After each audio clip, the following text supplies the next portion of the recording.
Dame in gospodje, reporter Milan sem ponovno na sledi resnice. Verjetno poznate novost, ki jo nudi naš pravosodni sistem, in sicer, da od 1. oktobra naprej lahko ob obisku posebnega rehabilitacijskega, plačljivega rehabilitacijskega programa dosežete to, da se vam zbrišejo 4 kazenske točke, kar je seveda, lahko rečemo, kar ključnega pomena za tiste, ki so bili pod narekovaj poredni in jih nabrali kar nekaj. No, ta rehabilitacijski proces poteka na več stopnjah oziroma večjih nivojih. Jaz sem ta trenutek v sobi, kjer poteka tako imenovani psihoanalitični del tega rehabilitacijskega procesa, in tukaj sem z gospodom psihoanalitikom, ki opravlja dejansko to funkcijo. Dobar dan, Vidmar. Pozdravljeni, gospod Vidmar. Torej, to je zdaj novost, če bi povedali morda besedo ali dve o tem, kaj več? No, to je ena od teh faz te rehabilitacije, pri katerem lahko pač temu deležencem zbrišemo po 4 kazenske točke. Razen tega dela, ki ga jaz tu vodim, še pol tako imenovan tisti del varne vožnje, ker grejo skozi vse te teste, sem pa tja, in pa tudi klasični zdravniški pregled, ki se ga že imeli dan prej, ne. In tu v bistvu mi nič kaj si ne izmišljamo, zdaj tu mlačne vode, v bistvu mi ljudem tu, oziroma jaz poskušam dopovedati, oziroma jim odpreti oči, da sami spoznajo, da se ne splača divjati, da se ne splača piti pa voziti in podobne stvari.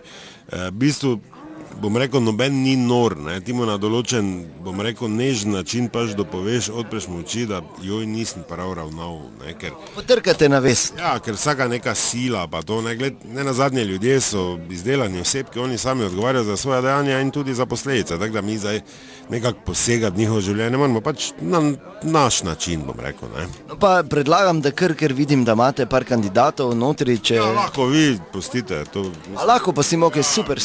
Torej, kako gospod Vidmar izvaja to psihoanalitično zdravljenje? Vi ste? Vangel, Ana!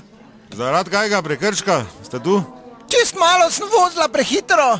Kak čist malo, če pa tu vem, da imate 16 pik zaradi hitre vožnje. Kaj vi formulo vozite? Pa ne, to je bilo, enkrat sem samo malo peljal, glih se mi je mudilo. Enkrat, kaj če bi kdo šel prek ceste, pa bi ga zadeli ali bilo kaj? Kaj se vam zdi, da ste dovolj veliki formi, da hitro vozite? Jaz mislim, da ja. Koliko kil imate? Dobrih 90. Bi rekel fejs dobrih, ja.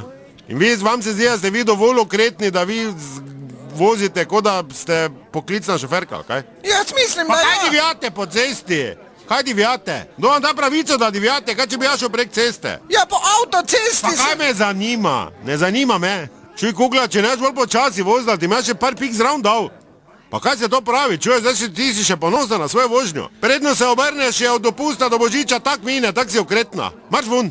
Aha, to je pa zdaj kar oster. Ja ne, to je zdaj bilo, mislim, ni to ostro, ampak vidim, jaz glede na osebek pač imam pristop, ne. Ste mehko rekli prej. Vi, samo malo, vi ste? Vaupotič Alojz, Vaupi, Betnavska, za Talce sem futbol bil rezerva. Pa si preživel?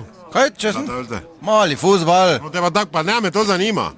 Kaj ima 0,3 vsak? In kaj imaš? Pijanec, da te ni sram, pa kak si ti mali futbol špilo? Pijanec, kak te ni sram, piješ pa voziš, gamat. Se nisem z avtom, zdaj pa ti si... 0,3? Zdaj, če je jeger, bom. Kaj si ta glup pijanec, kaj si odvisen, ali kaj si?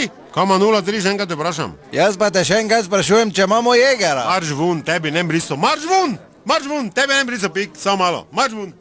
Ja, drage dame in gospodje, da naslednjič ne pozabite, resnica ni plnica, vendar marsikomu smrdi, kot slišite, to pač poteka zdravljenje na poseben način.